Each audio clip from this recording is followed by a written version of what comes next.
안녕하십니까. 오늘은 2024년 2월 17일 토요일입니다. 지난주 2024년 2월 16일 유럽에서 있었던 뉴스입니다. 우크라이나의 대통령 젤렌스키가 독일과 프랑스를 방문하여 안보협정을 체결했다는 그런 뉴스입니다.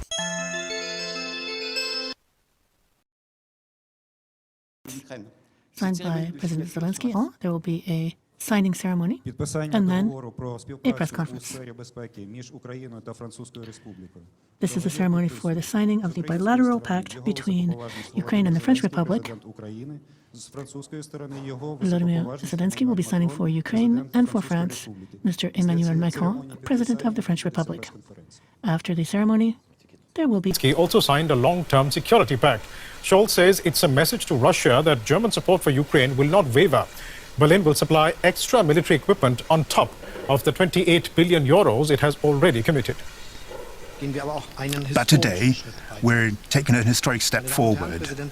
President Zelensky and myself, ladies and gentlemen, have signed an agreement on our long-term security pledges, and the document cannot be overestimated in terms of its significance. The independent Ukraine will continue to be supported by Germany in its defense against the Russian war of aggression as long as it takes, as I have been saying.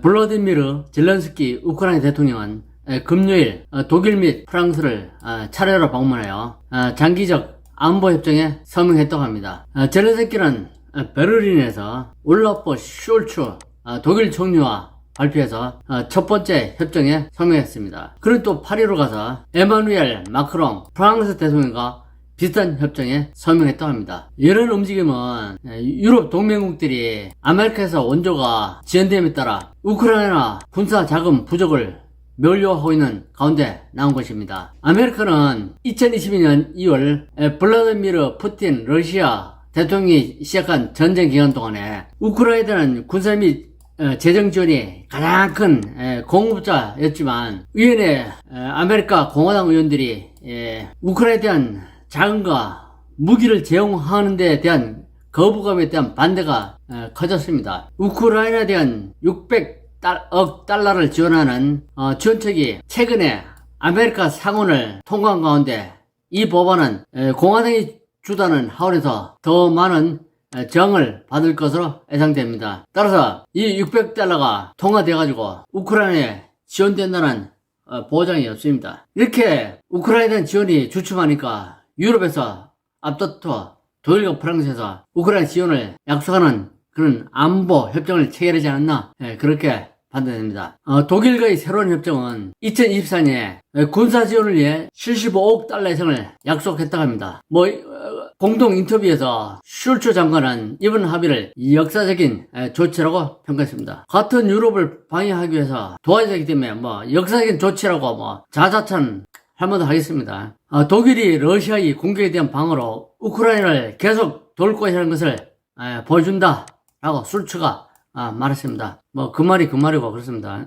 젤렌스키는 당연히 감사를 포함해서 계속 도와달라고 그렇게 얘기했을 것으로 보입니다. 슐츠 장관은 아메리카는 강대국이다. 우크라이나 방위 능력에 대한 지원은 필수적이라고 말했습니다. 반드시 도와달라. 그런 강한 어조인 것 같습니다. 우크라이나 지도자는 올해 30억 유로 약 32억 달러의 군사 지원과 유럽 및 나토 열망에 대한 전폭적인 지원이 필요하다 고로 말했습니다. 그리고 또 젤렌스키는 프랑스를 방문하여 지원 약속을 받아냈는데 프랑스 마크롱 대통령은 우리는 여러분이 편에 서서 러시아의 침략 전쟁을 물리치기로 결심했다라고 크게 달라진 건 없습니다. 당연히 도와야 되고 같은 유럽이니까 러시아의 침략을 동해야 되는데 크게 달라진 것도 없습니다. 그리고 지난해 1월에는 잉글랜드가 우크라이나와 2024년 올해 31억 달러를 지원할 것을 약속하는 첫 장기 안보 협정을 체결했다고 합니다. 세 나라의 거래는 모두 10년의 기간을 포함한다고 합니다.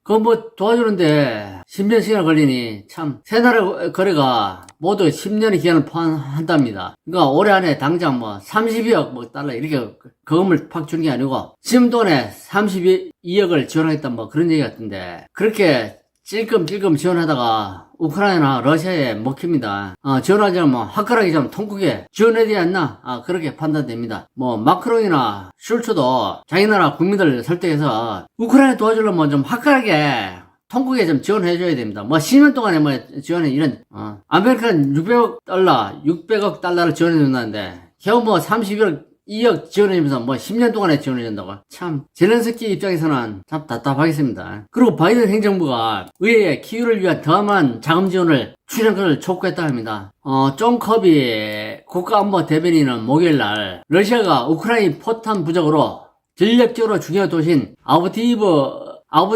아브디부카 발음하기가 좀 어려운데 아브디부카의 통제권을 러시아가 가져가려 한다 뭐 그런 주장입니다. 그래서 경고했답니다. 우크라이나에 군사 지원 안 하면 우크라이나 도시인 아브디이브카가 러시아의 손안에 들어간다. 그러니까 지원해줘야 된다. 뭐 그런 내용 같습니다. 아브디이브카가 러시아의 통제권에 빠질 위험에 처해 있다고 합니다. 대부분 우크라이나군이 포탄 탄약을 소유하고 있기 때문에 이런 일이 일어나고 있다고 합니다. 뭐 포탄은 그동안 많이 지원해줬는데 뭐 지원을 믿고 그랬지만 아무데나 뭐 마구잡이로 싸잡힐 게 아니라 전략적으로 러시아에 필요한 군사 목표에만 쪽지게처럼 공격해야지. 그냥 무조건 막 아무데나 막 쏴대면 아무리 많이 지원해줘 봐야 그 폭탄 금방 다 써버리가 없습니다. 그리고 러시아가 우크라이나 진지를 공격하기 위해 정집 병력을 크게 모집하고 있다 그 얘기입니다. 의회가 아직 추가 법안을 통과시키지 않았기 때문에 우리는 우크라이나에 대한 러시아의 공격을 방해하기 위해 절실히 필요한 포탄을